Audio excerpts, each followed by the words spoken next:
بسم اللہ الرحمن الرحیم۔ السلام علیکم تمام ناظرین کو۔ تفصیلات میں جانے سے پہلے اس ویڈیو کو لائک کریں اور ہر خبر سے باخبر رہنے کے لیے پاک رائز نیوز کے چینل کو ضرور سبسکرائب کریں اور ساتھ ہی بیل کا آئیکن بھی دبائیں۔ کارکردگی دکھائی دوسری پوزیشن، یہ ہماری بہنیں حزیلہ قمر، صبا بشیر، مہراب فاطمہ، ایمان فاطمہ، تہمینہ بطول،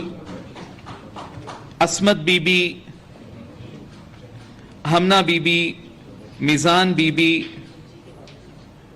اور کہکشاں ہیں، اور ایک بچی جو آج یہاں نہیں آ سکی، ان کے والد محترم یہاں موجود ہیں، سیدہ تحسین وہ ہماری بچی ہے، اور ان کے لیے یہ ان کے والد محترم یہ ایوارڈ وصول کریں گے۔ اور اس کے ساتھ ہی میں دعوت دوں گا محترم جناب وزیر اعظم پاکستان سے کہ وہ اپنے خیالات کا اظہار کریں۔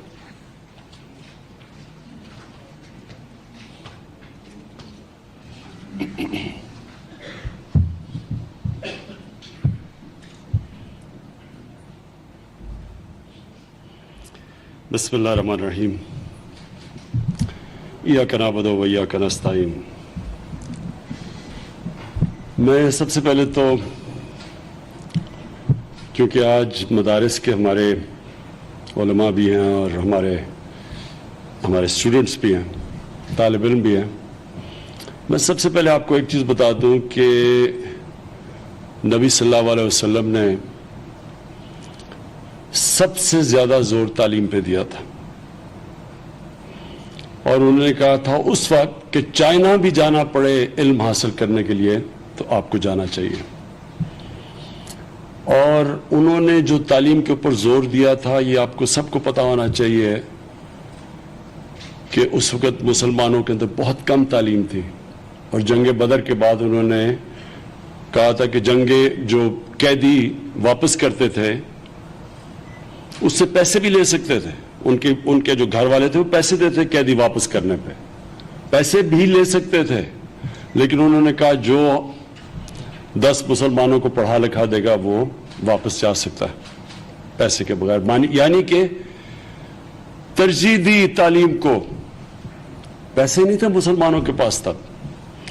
اور کیونکہ انہوں نے لوگوں کے ذہنوں میں ڈال دیا تھا کہ تعلیم کے بغیر ایک معاشرہ اوپر نہیں جا سکتا، تو وہ جو تعلیم کے پیچھے وہ قوم، وہ جو مدینہ کی ریاست کے اندر وہ لوگوں کی خواہش ہوئی، تو 700 سال تک دنیا کے سارے ٹاپ سائنسدان مسلمان تھے۔ یہ تاریخ کی بات ہے، یہ ایسے کوئی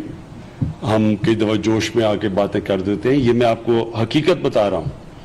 ایک دنیا کے اندر ہر 50 سال کے اندر جو سب سے بڑا سائنٹسٹ تھا، یہ دنیا کی تاریخ میں ان کے نام دیے ہوئے کہ کون ہر 50 سال میں سب سے بڑا سائنٹسٹ کون تھا، تو 700 سال تک سارے ٹاپ سائنٹسٹ مسلمان تھے،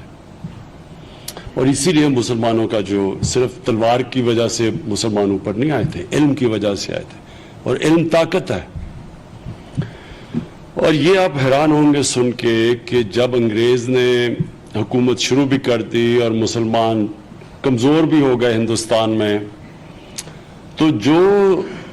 1815 میں انگریز لکھتا ہے، جو گورنمنٹ کالج کا پہلا پرنسپل تھا، وہ کہتا ہے کہ جو دلی کے جو 2 ٹاپ مدرسے تھے ان کی سٹینڈرڈ جو اس وقت دلی کالج انگریزوں نے بنایا تھا اس سے زیادہ اوپر تھی، اور ان مدرسوں کی سٹینڈرڈ آکسفورڈ کیمبرج کے مقابلے میں تھی۔ تو انگریزوں نے کیا کہ مدرسوں کے جو وقف ہوتا تھا، جس سے وہ پیسے دیتے تھے بڑے بڑے عالموں کو تاکہ بڑے زبردست ٹیچر ہوتے تھے مدرسوں کے، اس لیے تو سٹینڈرڈ اوپر تھی، انگریزوں نے وقف سارے قابو کر لیے۔ اور ایک انسان کا صرف ایک پیسہ بنانا پہلو نہیں ہے کہ آپ اس کو وہ پڑھا دیں تعلیم تاکہ وہ اچھی نوکری لے کے پیسہ بنانا شروع کر دے۔ جو ہمیں اسلام بتاتا ہے، ہمارا دین بتاتا ہے، اور بھی دین بتاتے ہیں جو کبھی سائنس نہیں بتاتی،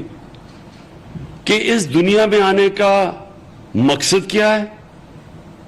اور اب مرنے کے بعد ہمیں کیا ہوگا، یہ صرف دین کے اندر ہے۔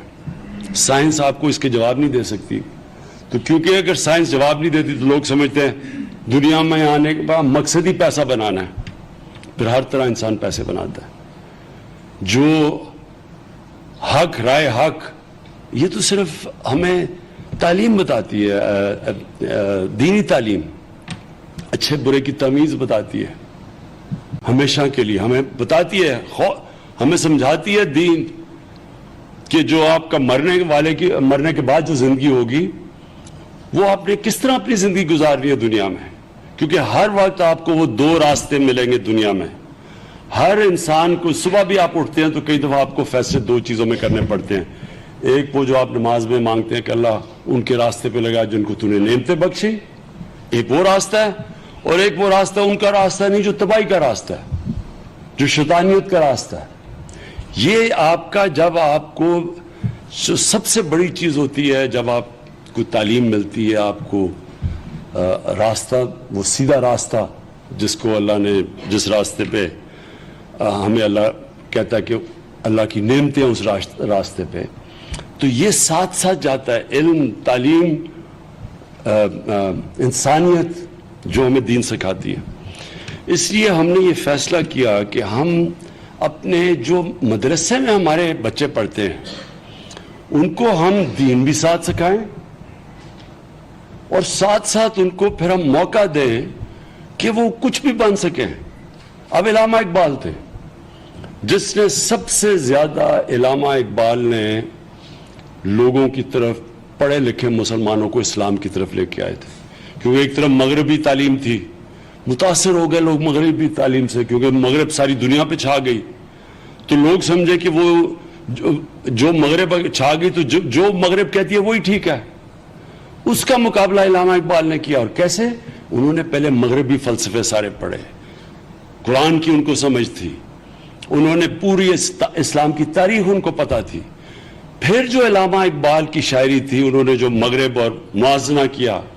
ان کی طاقت کیا ہے، مسلمانوں کی طاقت کیا ہے، آج مسلمانوں کی کمزوری کیا ہے، اور ان کی مغرب تہذیب کی کمزوری کیا ہے. وہ صرف وہ کر تب سکے جب انہوں نے مغربی فلسفے بھی پڑھے. اس لیے ہماری کوشش اب یہ ہے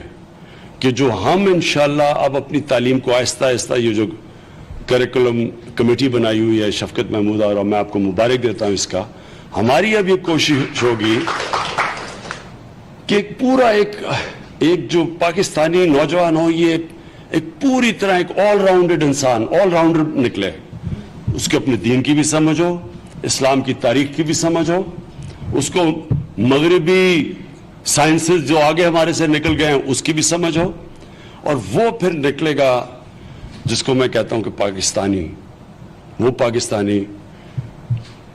جو اپنا مقصد سمجھے گا کہ ہم، یہ ملک کسی مقصد کے لیے بنا تھا، کوئی باقی سارے، یہ واحد ملک تھا جو اسلام کے لیے بنا تھا. اور جو ہمارے نظریاتی رول ماڈل، جو ہمارے جس کو ہم سمجھتے ہیں کہ جن کو ہم فالو کرتے ہیں، تو قائد اعظم ہے نا ہمارے پولیٹیکل رول ماڈل. جو لیڈر کیا ہوتا ہے وہ قائد اعظم تھے. پھر جو نظریاتی ہمارے رول ماڈل تھے وہ علامہ اقبال تھے. اور میں یہ ضرور کہوں گا شفقت کہ آپ نے اقبالیات ضرور پڑھانی ہے لوگوں کو، کیونکہ جو علامہ اقبال کی جو تجزیہ ہے مغرب، یعنی جب آپ اقبال کو سمجھ جاتے ہیں، علامہ اقبال کو، تو آپ سمجھ جاتے ہیں کہ ہماری طاقت کیا ہے، مسلمانوں کی طاقت کیا ہے. وہ کیا وجہ تھی کہ نبی صلی اللہ علیہ وسلم کے دنیا سے پردہ کرنے کے بعد 30 سال بعد موراکو سے لے کے تو وہ مسلمان ہندوستان سے لے کے سینٹرل ایشیا پہنچ گیا تھا. اتنی تیز کیا چیز تھی؟ ان کے پاس کوئی جدید ہتھیار نہیں آئے تھے، ان کی فوجیں بھی اتنی زیادہ نہیں تھی، لیکن ان کے پاس ایک ایسی ایمان کی قوت آئی تھی کہ وہ دنیا میں چھا گئے تھے. اور پھر 700 سال تک جو دنیا کا سب سے عظیم قوم تھے وہ مسلمان تھے. تو وہ بھی ہمارے کتنے لوگوں کو اس چیز کا پتہ ہے کہ وہ کیا چیز تھی؟ اس کی بھی ریسرچ ہمیں کرنی چاہیے. میں یہ چاہوں گا کہ ہماری یونیورسٹیز میں ہمارے بچوں کو پڑھائیں تو صحیح کہ کیا چیزیں تھیں، کیا وجہ تھی، کیا وہ آگ لگی تھی کہ وہ ساری دنیا میں پھیل گئے، سب ان کے سامنے بڑی بڑی سپر پاور گھٹے ٹیک گئے. اور کیا وجہ کہ ہم آج یہ حال ہے آج مسلمان دنیا کا، آج کہ ساری جگہ آگ لگی ہوئی ہے، ہر جگہ مسلمان کا قتل ہو رہا ہے. کشمیر میں دیکھیں